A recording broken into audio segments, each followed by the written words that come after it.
तब एक सवाल आपसे पूछता हूं, प्रिंसिपल का सवाल पूछता हूं आपसे बुनियादी मैं मुस्लिम दुनिया की बात कर रहा हूं आपसे, भूल जाए कि हम क्या सोचते हैं ईरान के बारे में, अमेरिका या इजराइल क्या सोचता है। ईरान के बारे में मुस्लिम दुनिया क्या सोचती है और ईरान उनके बारे में क्या सोचता है।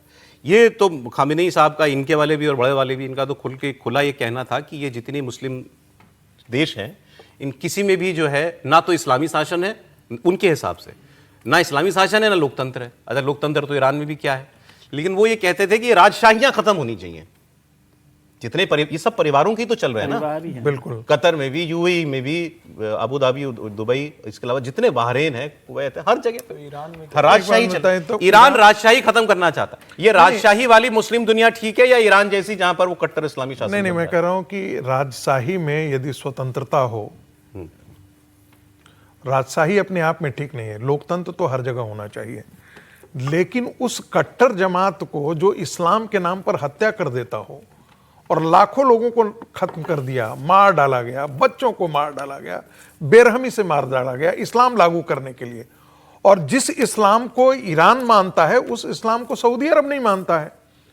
जिस इस्लाम को ईरान मानता है वो तो मानता ही नहीं है कि ये प्योर इस्लाम है। ये सारे राजशाही वाले इस्लामी मुल्क बेहतर हैं ईरान से? नहीं, मैं बेहतर की बात नहीं, वो मानते हैं कि जो सुन्नी इस्लाम है वही मूल इस्लाम है, सिया इस्लाम तो फरेबी वाला इस्लाम है। वो मानते ही नहीं है कि वो इस्लाम का वो सही वारिस है। लेकिन चूंकि वहां पर दिक्कत क्या है कि जिसे मोहम्मद साहब के मृत्यु के पश्चात उनको जो अली थे, जो चौथे खलीफा हुए, उनको मानने वाले ये सब हैं, और ये सिया और सुन्नियों का विवाद है। इस कारण से ना तो आपको यूएई इसके पक्ष में दिखेगा, ना आपको सऊदी अरब कतर में दिखेगा, ना आपको कतर इसके पक्ष में दिखेगा। तो इनकी आपस की लड़ाई है ये। और क्या आपको लगता है कि कतर की इकोनॉमी को, सऊदी अरब की इकोनॉमी को, यूएई की इकोनॉमी को ये कोई कम खतरा है क्या?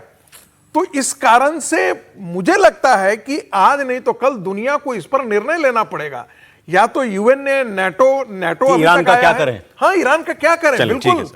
भारत का कितना इंटरेस्ट डैमेज हो रहा है। जरा सर अपने पड़ोस की बात कर लेते हैं। पीओके में जो चल रहा प्रदर्शन है वो बिल्कुल भी काबू में नहीं है इस वक्त। वहां की सेना के और आसिम मुनीर या शहबाज शरीफ की सरकार के वहां पर लगातार दमन हो ही रहा है, कई लोगों की मौत हो चुकी है और गुस्सा लगातार बढ़ता जा रहा है। और वो इस हद तक जा चुका है जो पहले कभी पीओके में नहीं हुआ था, कि वहाँ खुलेआम बात होने लगी है कि पीओके पाकिस्तान का हिस्सा नहीं है। ये तो वहाँ लोगों ने माइक पे डिक्लेयर किया कि हम तुम्हारा हिस्सा नहीं है। फिर उन्होंने ये कहा था कि अगर तुम हमारे रसद बंद करोगे, हमारा राशन पानी बंद करोगे, तो हमारे पास दूसरा भी रास्ता है, दूसरा रास्ता एलओसी वाला, हम उस पार जाएंगे। हम वहाँ के, उन्होंने खुलकर भारत के इस वक्त एलओसी की इस तरफ जो कश्मीर है वहाँ के नाम लेकर के जगहों के कहा कि हम उनसे मदद की मांग करते हैं। ये लोग हमारा आटा चावल तक नहीं आने दे रहे, आपसे हमको उम्मीद है। अब एक ताज़ा बयान आपको और सुनाता हूँ। उसमें उन्होंने कहा कि बहुत ये चूरन बेच लिया तुमने कि श्रीनगर आज़ाद कराएंगे। अब कोई नहीं मानता इस बात को, यहाँ पर कोई नहीं मानता कि पाकिस्तान की मदद से हमें जम्मू कश्मीर की आज़ादी मिलने वाली है। बहुत बेच लिया है चूरन, अब इसका एक्सपायरी डेट हो चुका। 78 साल जैसा कि ये चूरन बेचा गया कि हम श्रीनगर को आजाद करवाएंगे। पुत्र है चूरन पुराना हो गया। उन चूरन तो सारा कश्मीरी ऐसा कोई चूरन ना ले लगे।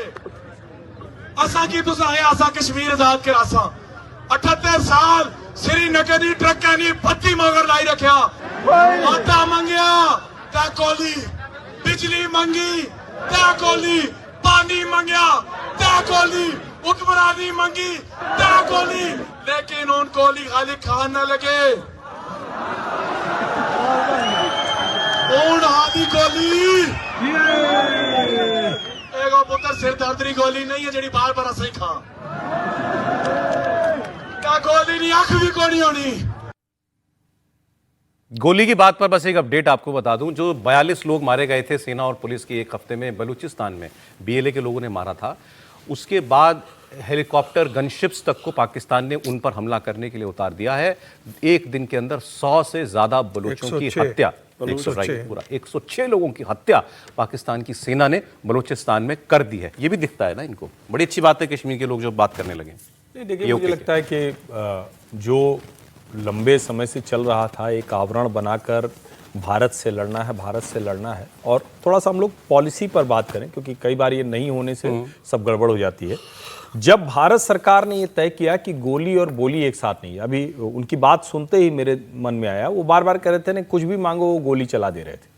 दरअसल पहले होता क्या था कि जो एलओसी है उस पर कभी भी कोई फायर खोल देता था, पाकिस्तानी रेंजर उधर से फायर खोल देते थे और इधर से फिर हमें जवाब देना पड़ता था, फिर बीच बीच में आतंकवादी हमले हो जाते थे, तो पूरा भारत और पाकिस्तान इसी में इंगेज रहता था।